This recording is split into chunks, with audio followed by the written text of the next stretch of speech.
Well, this is the very first interview I'm doing here at All Stars. Of course, this coverage brought to you by Alienware. I'm joined right now by GoldenGlue, Grayson Gillimer himself. Not an all-star. Not an all-star. He's not here. What are you doing in Vegas? So I'm here primarily to meet my new teammate Closer, who is an all-star, and just like hang out. And yeah, not really too much responsibilities. Are you worried about being in his shadow when LCS starts? Well, we play different roles, so not I just really. mean, well, yeah, but he's an all-star on your team. You're not an all-star on the team. Do you feel like there's going to be a ton of attention put on him? Yeah, no, I mean, he can have all the attention. I'll just sit back and do my job. I don't really care. Well, congratulations on returning to the LCS. What has this whole experience been like for you moving back to a starting position? It's been really like an awesome experience being back in the LCS. I've received a lot of good, just like a lot of support from the community. And it happened in a really weird way where, you know, somehow now I'm the only American in the LCS, right? So it was a really weird offseason, but it turned out in my favor, so that was nice. Yeah, what do you think it is? Because I saw you tweet a little bit about how you feel like it's crazy. Why do you think it is that we're not seeing, you know, DeMonte or Pobe or other North American players start in the mid lane position? It's hard to say because I'm not the one actually making the decisions. I do know that there is a stigma around just like North American mid laners in general, and a lot of management and owners and even players in the community just have such a stigma of like, oh, you have to import mid lane, and mid lane's the most important role, yada, yada, yada. Like, we have to import players from different regions to fulfill this role. Which I don't think is true, obviously, but I mean, it's just really odd. I don't know why they're, like Pobalt and DeMonte aren't playing in the LCS.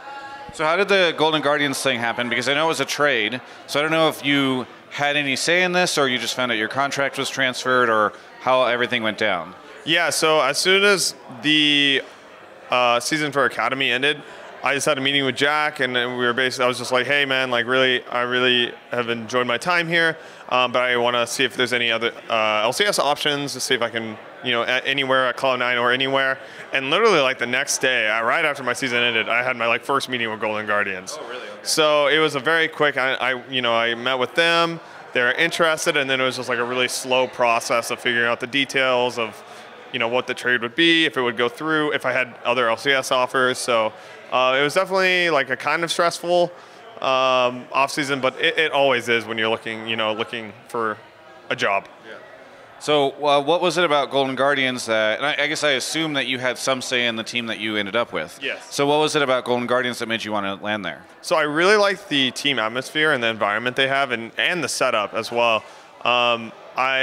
The GGS setup, they have really nice offices, really nice gym membership, and a really nice apartment, all right next to each other, so I just walk across the street. So for my lifestyle, since I have a pretty active lifestyle and it's in an area that I like, and also the teammates and the coach and all the management, they have a very open mindset about things, and it feels like there's just a lot of room for me to grow and blossom and do what I basically have been wanting to do with no filtrations. There's a ton of people in the community and even some analysts who are like, Golden Guardians, 10th place team now. They don't have a lot of faith in the roster. What do you think of that reaction as the roster got revealed? Oh, I actually love it. I actually love that people think we're going to be 10th place, because we literally just going to prove everyone wrong, because I think we're probably the hungriest team out of all the rosters in the LCS, and I think we can be really good. So really it's just, heck, it just makes it so easy for us to exceed expectations. Were you involved at all in helping build out the rest of the roster? Yes, I was involved. I was involved in, it was mainly the coaching staff who was bringing in Closer, but when it came to having Keith role swap, it was a whole team effort, and we all had to sit down, talk with Keith, talk to everyone else, see what we think about this, because that's obviously a really big move for both us and him. Yeah. And I have a personal relationship with Keith for 2 or 3 years, so I just wanted to make sure it was going to be good for everybody, and I'm pretty confident that it's going to be a good change. Yeah, because also, alongside the predictions around the team not doing well, a lot of people think that the Keith to support thing is a bit of a meme, but you know him probably more than most of the people in the community and also maybe even industry. Why do you feel as though that move is a good move? So I think his his mechanical skill is really high for a support level. So yeah, he didn't find the most success as an AD, but he was still in the LCS playing as an AD carry, and that's much more mechanically, I guess, requiring than it is as a support.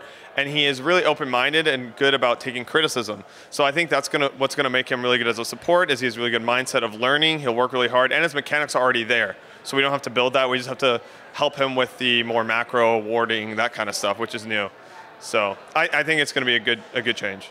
What do you think of all the off-season changes in the game that have been happening? I mean, I feel like this is the first event where we're really starting to see that take place. So far, it feels pretty good from the solo queue I've been playing. Definitely some things probably just need to get like tuned out. And there is some situations where stuff feels extreme. Like, for example, if there's a Rengar in the game and then it just happens to be Ocean Dragon and there's a million bushes everywhere. Or the opposite, if there's like a Fire Dragon and the Rengar is just like kind of disabled, but that's already a champion that everyone hated anyway. I hate playing against Rengar, so I don't really care too much.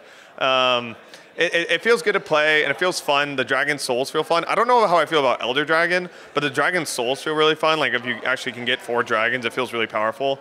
And it feels like something to fight over constantly. The 2 Heralds, I don't know how I feel about that. I kind of have to see it more. Yeah, I'm kind of curious because it feels to me like having played this, we've got people up here. I want to make sure we're not taking up anybody's time, but we have all the time. Okay, great. I'll assume. Anyway, it's my posse. Yeah. Great. It's your crew. I got you. Entourage, yeah. Entourage. All right. No, but for me, somebody who's been playing, following, covering League for so long, it does feel like maybe the craziest set of changes that they've made to the game yet. Yeah. So is that exciting for you to see all these changes hit, or is it daunting? I mean, whenever so many changes come to the game at one point in time, what's it like for you, somebody who's been playing the game professionally for a long time? It's always super scary because it's like, that's my job, right? So when I see a lot of changes happening, I'm like, oh my God, like, will this like affect my career? But I think overall, from playing it, it feels actually pretty good. And the game doesn't feel like it plays out differently. It just feels like there's a couple different mechanics that you have to learn. So I'm pretty happy with the changes that they've done so far. Well, I see Doinby is here. So the big shot now. Sorry, unfortunately, I have to replace you for Doinby. That's just, I can interview you. Anyway, anything you want to say to any of the fans? I would do the same, Travis. I would do the same. No, thank you everybody for all the support. It's been a really crazy offseason, and I know, like, you maybe like your favorite mid laner, Tomato, Pobo. It's pretty weird to see me as the only mid laner, but I hope I can prove to you guys why I'm here. And I hope you guys support me and Golden Guardians, all my teammates, and of course Travis Gafford for all these amazing follow-up questions he's been asking me. It's really been amazing. Yeah, I've been trying.